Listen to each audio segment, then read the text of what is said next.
Ontem a gente viu essa derrota do governo lá na Câmara dos Deputados com um placar gigantesco contra o governo Lula. Já viu o senhor falando várias vezes sobre esse recuo do aumento do IOF, mas eu pergunto para o senhor, como alguém que já comandou a operação política do governo Lula, quem errou? De quem é o erro dessa operação, dessa crise toda? Não acredito que haja um erro.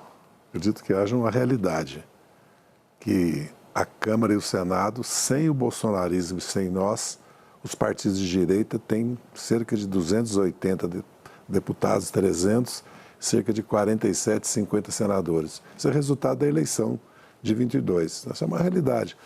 O governo conseguiu superar essa realidade com a PEC da transição, conseguiu aprovar o IVA, conseguiu aprovar o imposto sobre fundos exclusivos, sobre fundo offshore. Mas nesse caso específico do IOF, porque teve um erro inicial, aí o pecado original. Mas na verdade, a questão evoluiu para que reforma tributária e que solução damos para a necessidade da chamada ajuste das contas públicas, né? Se nós vamos cortar programas sociais, desvincular salário mínimo da Previdência, tirar o piso da saúde e educação, privatizar a Previdência, vender estatais, ou se nós vamos cobrar imposto de quem tem que pagar imposto. Vamos lembrar que lucros e dividendos significam R$1 trilhão e não paga imposto. 400 e tantos mil brasileiros e brasileiras recebem a metade disso e não paga imposto. O imposto de renda no Brasil, se nós for pegar o modelo da Europa, nem não existe na prática. Então, o governo quer avançar sobre aquilo que é renúncia financeira e tributária. Mas quando a gente olha para o Congresso, não sei se o senhor concorda, a impressão que eu fico é de que o governo não tem base. O senhor concorda com isso? Todos se lembram que eu disse que era um governo de base de centro-direita, de verdade de direita. Isso significa que temas... O governo Lula é um governo de base de centro-direita. É um governo de base de centro-direita. Como é que o senhor explica isso para a esquerda? Não, é a realidade eleitoral. Vamos lembrar que de 13 a 19 nós tivemos praticamente interditados de fazer política no país. Então nós perdemos muita força. A direita não. A direita veio 14, 18, 14...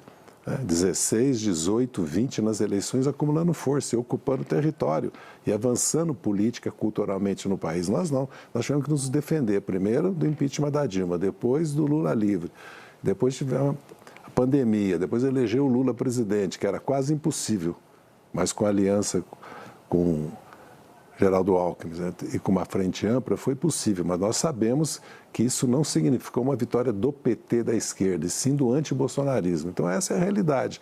Quando nós queremos avançar sobre pautas que a direita não concorda, porque o que a direita disse em Nova York e disse em São Paulo? Vamos vender as estatais, que é a Petrobras, os bancos públicos, e é isso que eu acabei de falar. Desvincular o salário mínimo. Então, é uma agenda que não é a nossa. A nossa agenda é que, para resolver os problemas do Brasil, nós achamos que o Brasil precisa desconcentrar a renda. 80% dos brasileiros, na Oxfam, na Datafolha, na Candor, pesquisa qual é o principal problema do Brasil, desigualdade social. Mas isso que o senhor falou, eu queria que o senhor repetisse, porque o senhor falou que não foi uma vitória da esquerda, foi uma vitória do antibolsonarismo. Por isso mesmo que o Lula, quando escolheu o Geraldo Alckmin, eu disse...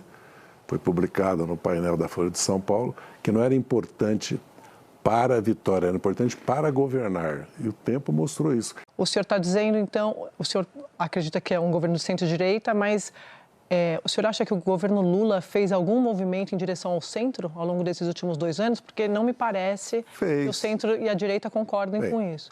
Quais movimentos? Eu já disse publicamente também, que a minha opinião pessoal, primeiro como cidadão e eleitor do Lula e do PT, e depois como petista, que nós devíamos ter construído uma mesa da Frente Ampla, como uma mesa da esquerda, com lideranças, com visibilidade para a sociedade ver, que não é o Lula, não é o PT, é um governo de frente, é um governo que, vamos dizer assim, está fazendo uma transição de um período que foi o período Michel Temer e Jair Bolsonaro, para um período que o Lula assumiu um compromisso com o país, né, de restabelecer a democracia no país, né, porque o Brasil hoje tem uma estabilidade política, institucional e jurídica que poucos países têm. Nós estamos vendo que o mundo está aí paz, porque tem problema do narcotráfico, da insegurança pública, mas o Brasil tem paz.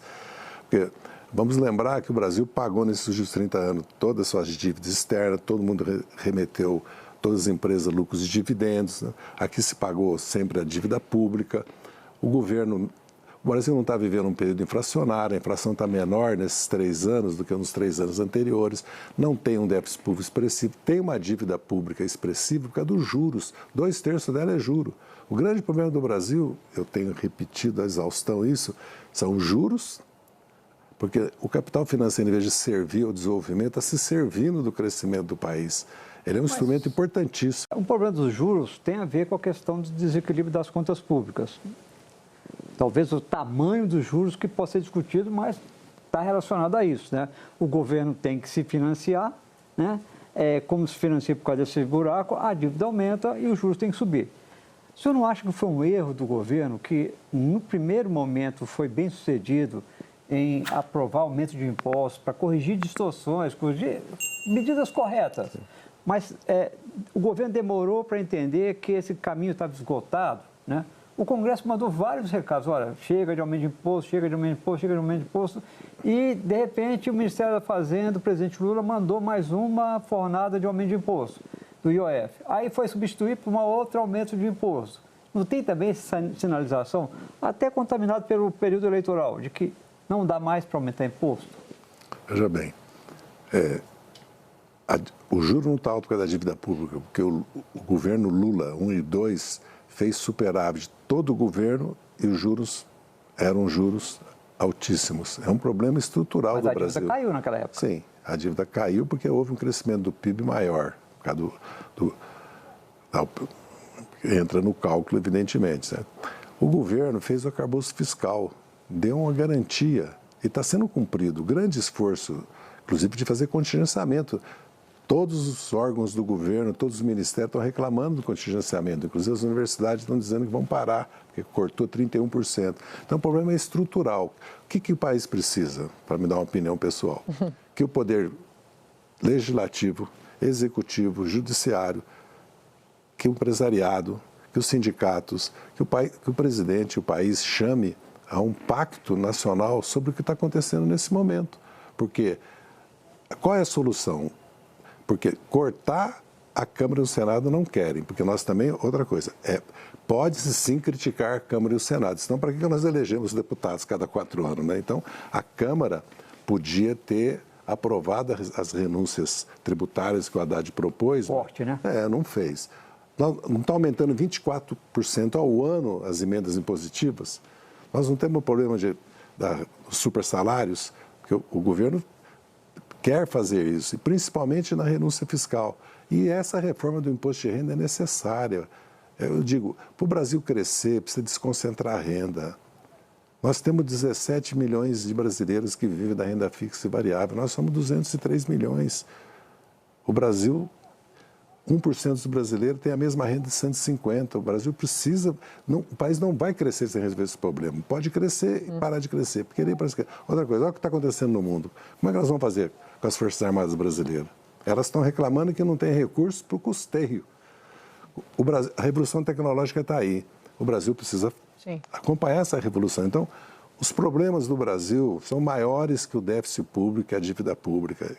Basta olhar o mundo. Então, é preciso...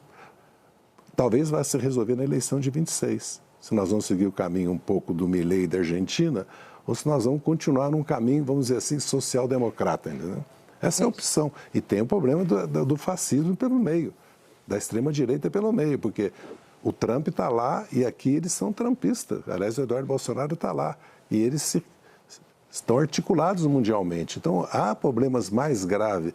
Eu entendo que o problema da dívida pública é grave porque ela... Não é grave porque é o juro. Porque se nós pagássemos o juro mundial da dívida pública, 2%, 3%, nós pagamos 7%, 8%.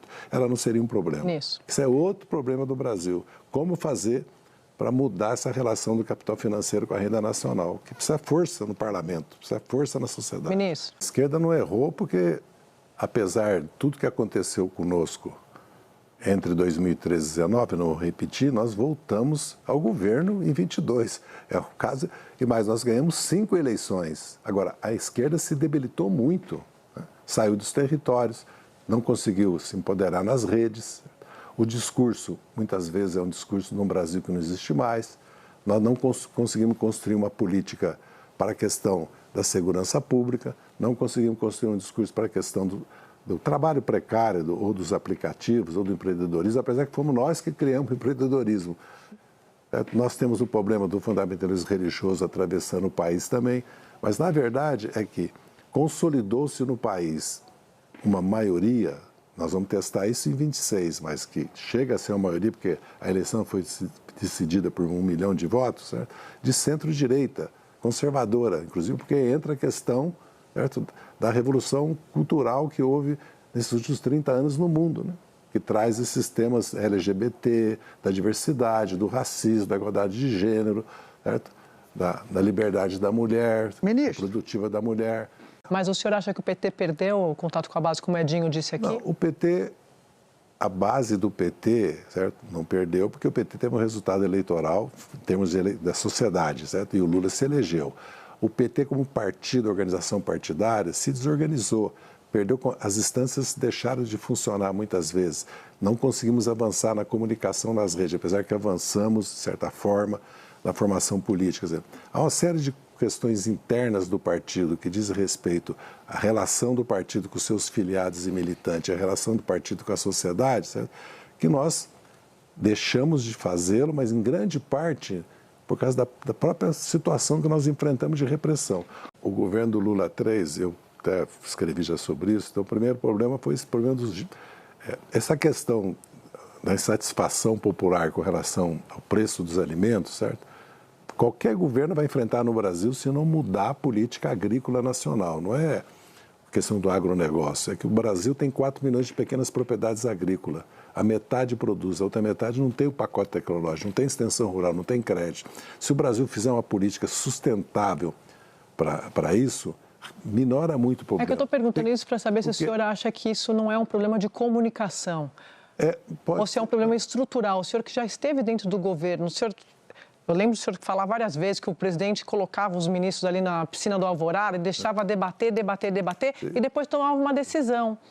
E hoje o que a gente ouve é que isso não existe. Não, há problemas de coordenação no governo que são públicos e notórios, certo? Há problemas da comunicação, por isso mesmo que o Sidônio entrou e está procurando mudar isso, mas até hoje nós não conseguimos licitar a comunicação digital. Então é uma coisa impressionante. E há problemas também, por exemplo, sempre nós defendemos a criação do Ministério de Segurança Pública. Nós não criamos, entendeu? Apesar que tem a PEC da Segurança Pública, é importantíssima, certo? E o governo tem tomado uma série de medidas, até porque nós temos o Sistema Nacional de Segurança Pública, que já é uma lei que, inclusive, permite ao governo fazer essa relação com as federações, com os estados federados. E existe problemas. Porque vamos pensar, o desemprego está caindo, a economia está crescendo, certo? A renda está crescendo. O que está acontecendo no país? A primeira questão é que o país está politizado. Tem um país de centro-direita que não concorda com essas políticas que nós queremos fazer, quando começa a avançar numa agenda de reformas estruturais, certo? Essa é a primeira questão. Segundo, há uma disputa político-cultural, que a direita está muito mais situada, instrumentalizada do que a esquerda. Basta ver o resultado eleitoral do PDT, do PSB, que a Rede e o PV têm poucos deputados, que o PSOL parou de crescer, que o PCdoB parou de crescer. E pouco se renova também. O senhor falou uma coisa muito importante no começo da sua entrevista, de que foi o antibolsonarismo que venceu as eleições de 22. E o senhor fez uma crítica que o governo não deu uma visibilidade para a frente ampla que elegeu o presidente Lula em 22. A questão é como que vai ser em 26, porque isso se desgastou, né? Parte tanto do eleitorado, mas também de alguns políticos que apoiaram o presidente, hoje se sentem, vamos dizer, alijados do núcleo decisório. Como é que vai ser em 26? Quer dizer, qual é a mensagem que o presidente Lula leva para a reeleição, além de ele não ser o Bolsonaro, quer dizer, além do governo dele, mas como, quer dizer, se ele não for um Bolsonaro que ele for enfrentar no segundo turno de 26, qual vai ser o discurso que o senhor imagina que o governo vai levar? Bem, hoje, concretamente, nós contamos com o apoio dos partidos progressistas de esquerda, né? Pode ser que uma parte importante do MDB apoie o presidente Lula e em alguns estados, certo? Tanto do PP como da União Brasil, como do PR, certo? Haverá apoio, certo? De um ou outro Estado. Certo? Essa é a realidade hoje. Quando o presidente Lula convida a Gleice Hoffmann e o Guilherme Boulos para ir para o Palácio do Planalto... Boulos não chegou lá ainda. Sim, mas houve... Houve Você está conversa. antecipando, então. Não. Ele está antecipando. Não, houve Não conversa, estou né? A gente antecipando, publicou. estou dizendo aqui. Teve conversas, sim. Quando tem a conversa, é porque ele está começando a organizar, primeiro, esse campo. Depois nós vamos ter que disputar, certo? Se nós temos o apoio de um partido como o MDB ou não, certo? Que depende muito da força do MDB de São Paulo e do Rio Grande do Sul, mas não do Nordeste. Porque da Bahia até o Amazonas, nós temos uma situação eleitoral tranquila. Não é pouca coisa, certo? A eleição vai ser decidida em São Paulo, Minas e Rio. Aliás, o Lula venceu a eleição em São Paulo. É verdade que ele ganhou no Nordeste, mas se o Bolsonaro não perde 4 milhões de votos em São Paulo e 7 no Sudeste, nós não teríamos ganho. Então tem que construir isso, Thomas. O governo e nós vamos ter que construir, certo? Uma aliança para enfrentar. Tudo indica que os partidos de direita vão se unir ao bolsonarismo e vão buscar um candidato único, se o Bolsonaro o permitir, que seria o Tarcísio de Freitas. Mas o Tarcísio de Freitas não é invencível, porque essa aliança compromete muito a direita, porque é aliança com a agenda do Flávio Bolsonaro, indulto, anistia, uso da força, trumpismo. O bolsonarismo fica rondando a direita. Será que eles vão vencer o Lula numa eleição dessa? Ministro, só uma questão. O senhor citou na possibilidade do governador Tarcísio ser o candidato que una aí o bolsonarismo e a direita, centro-direita. Nessa hipótese, o senhor acha que o vice-presidente Geraldo Alckmin deveria ser candidato a governador e, portanto, fazer a base e o apoio para o presidente Lula em São Paulo, ou continuar sendo candidato a vice em 26? Não, eu tenho dito publicamente isso, que nós temos que ter 2 candidaturas ou 3 em São Paulo fortíssimas. E tem que escalar aqueles que têm já uma base eleitoral mínima de 15%, 20% de voto. Então, é inevitável que o nome do vice-presidente Geraldo Alckmin, ainda que nós saibamos que a posição do PSB e dele é de ficar na aliança na vice-presidência, do Fernando Haddad, da Marta Suplicy, das lideranças que nós temos em São Paulo. Eu não vou citar o Luiz Mercadante, porque ele está no BNDES, já é quase carioca, apesar que é santista, nasceu em Santos, certo? E ele está totalmente centrado, aliás, fazendo um trabalho extraordinário no BNDES. Mas tem o Alckmin, o Haddad e o Márcio França? E o Márcio França, que eu não citei, evidentemente que ele também consta, que são os nomes, porque é em São Paulo que se decide a eleição. Mas quem para vice do Lula, se o Alckmin sair? Não, eu não estou dizendo que o Alckmin deve sair, porque aí eu seria estar avançando... Mas para ser candidato... Eu não posso avançar, certo? Porque a hipótese seria ter uma maioria no MDB para ter um vice do MDB. Mas hoje, se eu estou entendendo... O presidente está caminhando para uma aliança com o Alckmin na vice e com o PSB. Então, São Paulo vai ter que ter uma outra solução. Faz 20 anos, exatamente dia 16, que eu saí do governo. Eu fui transformado em bandido em 24 horas, corrupto e bandido. Não havia nada na minha vida anterior, certo? A não ser na luta contra a ditadura, certo? Que pudesse... Me transformar nisso. Porque na luta contra a ditadura, nós lutamos em armas contra a ditadura, mas tirando esse período da minha vida, certo? Depois, eu não podia ser processado pela Câmara porque eu estava licenciado. O Supremo mudou a jurisprudência, eu fui processado. Depois, o PTB retirou a acusação contra mim, mas continuou o processo contra a tradição. Depois, eu fui cassado, porque era chefe do mensalão, que depois o Supremo me absolveu de formação de quadrilha, eu não fui acusado nem de peculato e nem de lavagem. Aí a Câmara cassou o Roberto Jefferson porque ele não provou o mensalão. Então veja o que vai se construindo. Depois de 7 anos, nós somos julgados, de maio até novembro, o Supremo para nos julgar, certo? E eu sou condenado sem provas por causa do domínio de fato, que depois o criador do domínio de fato vem ao Brasil, o Klaus Roxin, e diz que não podia ter se aplicado no meu caso. Então, no que me diz respeito, certo? Eu fui cassado politicamente e fui condenado sem provas. E vou fazer revisão criminal, sim. Assim que passar a eleição de 26, eu vou entrar com um pedido de revisão criminal, que acho que eu tenho direito. Aliás, eu tenho, meus herdeiros têm. e quero ser candidato em São Paulo, se o PT me der esse direito, para fazer justiça. O senhor falou do Roberto Jefferson, cassado, o senhor também foi cassado. Sim. E o senhor tem dito que pode disputar em 2026 Sim. uma vaga na Câmara. Está definido já? Não, eu vou definir no final do ano, porque eu não posso tomar essa decisão agora, mas eu quero responder a ele. Cada um assumiu a sua responsabilidade penal, que é individual, e todos que foram condenados cumpriram pena. Então, houve sim consequências gravíssimas para o PT por causa do Caixa 2 que foi feito. Não compra de voto, porque, ao contrário do que se diz, a Bizanete não era dinheiro público, e nós provamos que todos os recursos os serviços foram prestados e foram pagos. Não houve desvio de nenhum dinheiro da Bizanete. O que houve foram os empréstimos nos bancos e esses recursos foram entregues para deputados, para partidos, para campanha eleitoral, no caixa dos bancos por orientação do PT. E o PT pagou muito caro por isso, né? Muito caro. Agora, mensalão não existiu e a minha participação, eu já falei sobre isso aqui. Eu me considero que eu fui cassado politicamente para me retirar da vida política institucional do país. Da vida política não retiraram, mas da política institucional retiraram, né? Tanto é que eu deixei de ser ministro, perdi meu mandato, certo? E fiquei 20 anos inelegível, hein? Tem mais essa. Não fiquei 8 anos, não, porque se criou a legislação que a elegibilidade é 8 anos depois do cumprimento da pena, que é uma coisa totalmente inconstitucional, mas passou no Brasil. Como é que o PT lida e pretende lidar com essa imagem que ainda se cola no partido da acusação de corrupção, sim, iniciada principalmente no caso do Mensalão e depois com o Petrolão também, que por mais que na justiça tenha idas e vindas, ficou bastante patente que os esquemas de corrupção aconteceram.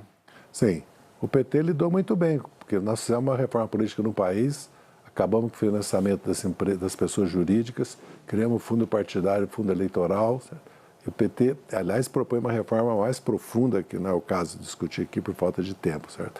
E com relação à corrupção na Petrobras, certo?